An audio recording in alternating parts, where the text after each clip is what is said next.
ನಮಸ್ಕಾರ ಸ್ನೇಹಿತರೆ, ನಮ್ಮ ಸರಣಿಯ 31ನೇ ದಿನಕ್ಕೆ ಸ್ವಾಗತ. ನಿನ್ನೆ ನಾವು ಕೃಷ್ಣನು ಬೃಂದಾವನವನ್ನು ಬಿಟ್ಟು ಭಾರವಾದ ಹೃದಯದಿಂದ ಹೊರಟಿದ್ದನ್ನು ನೋಡಿದೆವು. ಇಂದು ಕೃಷ್ಣ ಮತ್ತು ಬಲರಾಮರು ಮಥುರೆಯ ಭವ್ಯ ನಗರವನ್ನು ಪ್ರವೇಶಿಸುತ್ತಿದ್ದಾರೆ. ಬೃಂದಾವನದ ಹಸಿರು ಕಾಡುಗಳಿಗೂ ಮಥುರೆಯ ಕಲ್ಲಿನ ಕೋಟೆಗಳಿಗೂ ಬಹಳ ವ್ಯತ್ಯಾಸವಿತ್ತು. ಕೃಷ್ಣನ ಆಗಮನದ ಸುದ್ದಿ ಕೇಳಿ ಮಥುರೆಯ ಜನರು ಕಿಟಕಿಗಳಿಂದ ಇಣುಕಿ ನೋಡುತ್ತಿದ್ದರು. ಆದರೆ ಕಂಸನ ಆಡಳಿತದಲ್ಲಿ ಅಹಂಕಾರವು ಹೆಚ್ಚಾಗಿತ್ತು. ಮಥುರೆಯ ಮಣ್ಣಿನಲ್ಲಿ ಕೃಷ್ಣ ಎದುರಿಸಿದ ಮೊದಲ ಸವಾಲು ಯಾವುದು?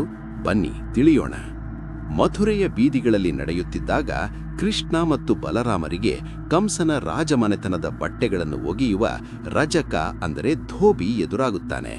ಅವನ ಬಳಿ ಅತ್ಯಂತ ಸುಂದರವಾದ ರೇಷ್ಮೆ ವಸ್ತ್ರಗಳಿದ್ದವು. ಕೃಷ್ಣನು ನಗುತ್ತಾ, ಅಯ್ಯ, ನಮಗೆ ತೊಡಲು ಕೆಲವು ಉತ್ತಮ ಬಟ್ಟೆಗಳನ್ನು ನೀಡುವೆಯಾ ಎಂದು ವಿನಯದಿಂದ ಕೇಳುತ್ತಾನೆ. ಆದರೆ ಕಂಸನ ಅಧಿಕಾರದ ಮದದಲ್ಲಿದ್ದ ಆ ರಜಕನು, ಈ ಹಸು ಕಾಯುವ ಕುಗ್ರಾಮದ ಹುಡುಗರಿಗೆ ರಾಜಮನೆತನದ ಬಟ್ಟೆ ಬೇಕೇ? ಓಡಿ ಹೋಗಿ, ಇಲ್ಲದಿದ್ದರೆ ಕಂಸನ ಸೈನಿಕರು ನಿಮ್ಮನ್ನು ಬಂಧಿಸುತ್ತಾರೆ ಎಂದು ಅವಮಾನಿಸುತ್ತಾನೆ. ದುಷ್ಟರ ಅಹಂಕಾರವನ್ನು ಅಳಿಸಲೆಂದೇ ಬಂದ ಕೃಷ್ಣನು ಸುಮ್ಮನಿರುತ್ತಾನೆಯೇ? ರಜಕನ ಅಸಭ್ಯ ವರ್ತನೆಯನ್ನು ಕಂಡು ಕೃಷ್ಣನು ತನ್ನ ಕೈಯಿಂದ ಅವನಿಗೆ ಒಂದು ಏಟು ನೀಡುತ್ತಾನೆ. ಆ ಒಂದೇ ಏಟಿಗೆ ರಜಕನು ಮಣ್ಣು ಮುಕ್ಕುತ್ತಾನೆ.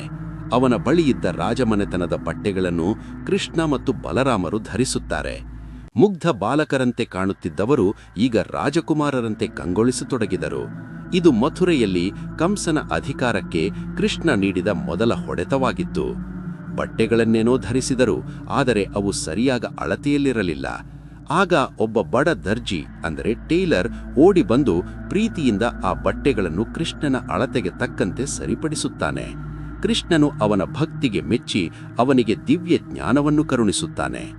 ಮುಂದೆ ಒಬ್ಬ ಹೂವಾಡಿ ಅಂದರೆ ಮಾಲಿಕಾರ ಕೃಷ್ಣನಿಗೆ ಸುಂದರವಾದ ಹೂಮಾಲೆಗಳನ್ನು ಅರ್ಪಿಸುತ್ತಾನೆ. ಅಹಂಕಾರವನ್ನು ಮೆಟ್ಟಿ ನಿಂತು ಪ್ರೀತಿಯನ್ನು ಗೌರವಿಸುವುದೇ ಕೃಷ್ಣನ ಹಾದಿಯಾಗಿತ್ತು. ಇಡೀ ಮಥುರೆಗೆ ಈಗ ಒಬ್ಬ ಹೊಸ ನಾಯಕನ ಆಗಮನವಾಗಿದೆ ಎಂಬ ಅರಿವಾಗತೊಡಗಿತು. ಸ್ನೇಹಿತರೆ, ಬಟ್ಟೆ ಮನುಷ್ಯನ ಅಂತಸ್ತನ್ನು ತೋರಿಸಬಹುದು, ಆದರೆ ಸಂಸ್ಕಾರ ಮನುಷ್ಯನ ವ್ಯಕ್ತಿತ್ವವನ್ನು ತೋರಿಸುತ್ತದೆ. ಮಥುರೆಯ ಬೀದಿಗಳಲ್ಲಿ ಕೃಷ್ಣನ ಪ್ರಯಾಣ ಮುಂದುವರಿಯುತ್ತದೆ. ನಾಳಿನ 32ನೇ ದಿನದ ಭಾಗದಲ್ಲಿ ಕೃಷ್ಣನು ಕುರೂಪಿಯಾಗಿದ್ದ ಕುಬ್ಜೆಯನ್ನು ಹೇಗೆ ಸುಂದರಿಯನ್ನಾಗಿ ಮಾಡಿದ ಮತ್ತು ಕಂಸನ ಮಹಾಬಿಲ್ಲನ್ನು ಕೃಷ್ಣ ಮುರಿದದ್ದು ಹೇಗೆ ಎಂಬ ಅದ್ಭುತ ಕಥೆಯನ್ನು ನೋಡೋಣ. ವಿಡಿಯೋ ಲೈಕ್ ಮಾಡಿ ಮತ್ತು ಜೈ ಶ್ರೀ ಕೃಷ್ಣ ಎಂದು ಕಮೆಂಟ್ ಮಾಡಿ. ಧನ್ಯವಾದಗಳು.